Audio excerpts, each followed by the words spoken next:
Hi, this is our second trig video for how to remember which trig function is positive and which quadrant.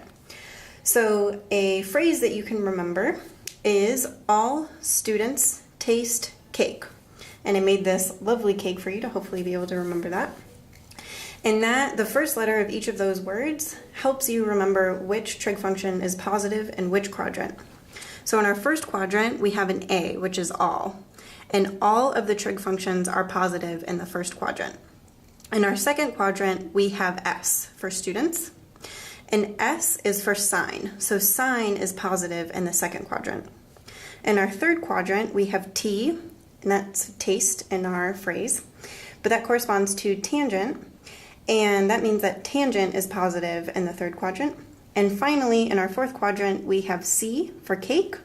And that corresponds to cosine, which cosine is positive in the fourth quadrant. And that's how you can easily remember which trig function is positive in which quadrant of your unit circle.